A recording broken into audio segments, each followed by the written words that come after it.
Bonjour, nous sommes au salon Solutions Linux Open Source 2010 avec Anne-Nicolas de Mandriva. Bonjour Anne. Bonjour. Donc on va parler un peu de l'actualité de Mandriva pour cette année, donc les versions, vos petits challenges, tout ça quoi. D'accord. Donc, Notre actualité la plus brûlante, on va dire, c'était juste avant le salon, donc la sortie de la première mise à jour de notre produit dédié au serveur.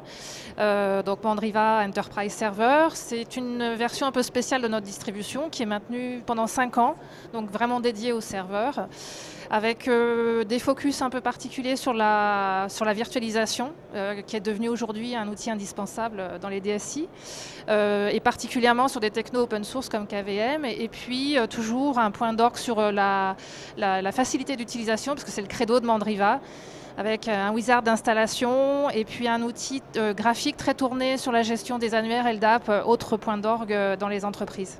très bien, donc vous continuez quand même la partie desktop, donc poste client, et vous accentuez le côté serveur. Aujourd'hui, est-ce que c'était vraiment un positionnement de serveur ou c'est aussi une façon d'évoluer ou ça a toujours été en parallèle? On a toujours eu une offre serveur qui se basait sur le socle grand public.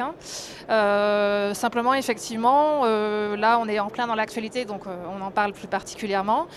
Il reste toujours notre offre grand public avec une version qui est prévue pour début du mois de juin. Donc plutôt orienté poste de travail, avec son lot de mise à jour, des travaux spécifiques sur l'utilisabilité pour l'utilisateur final, et puis l'intégration de technologies, puisqu'on fait pas mal de projets européens de recherche, et un point d'orgue sur le bureau sémantique, qui est un outil aujourd'hui un peu avant-gardiste sur le poste de travail. Oui, très bien. Vous pouvez m'en dire un peu plus sur le bureau sémantique, le principe, Alors, sans aller le bureau sémantique, sans trop jargonner, c'est la possibilité en fait de gérer ces données, non plus par rapport à des applications. Ce ne sont plus les applications qui gèrent les informations, c'est l'utilisateur qui gère ces informations. Alors, on va prendre un exemple très concret. Par exemple, vous achetez une maison, vous avez vu des choses sur le web, vous avez reçu des mails à ce sujet-là, vous avez vu des photos, etc. Vous allez pouvoir organiser vos données en fonction de ce projet. Et le moteur finalement de ce bureau sémantique va également vous faire des recherches pour vous à l'intérieur de vos mails, de vos images, de vos documents, etc., pour venir compléter cette base d'informations. Donc c'est un outil extrêmement riche pour l'utilisateur. Très bien.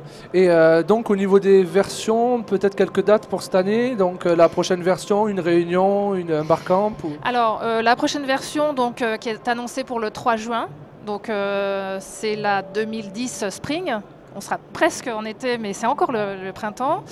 Et puis également des mises à jour sur un produit qu'on a sorti tout récemment qui s'appelle Instanton, une distribution allégée, orientée utilisation connectée et qui boot en moins de 10 secondes. Donc en gros, je vais aller sur le net, je ne perds pas de temps et je suis directement opérationnel. Voilà. Et puis une dernière chose, un élément important, on va passer au grand public le portage de la distribution sur les architectures ARM. Donc un processeur qui aujourd'hui est en train de glisser de l'embarqué au domaine des netbooks, smartbooks, etc. Donc c'est vraiment une architecture d'avenir auquel on croit beaucoup, et donc on va sortir la distribution aujourd'hui dans le grand public pour ces architectures-là. Très bien, donc encore beaucoup de challenges et beaucoup à relever. Tout à fait. Très bien. Bon, merci beaucoup d'avoir accepté cette interview et voilà. Merci. À bientôt sur Intelligent TV.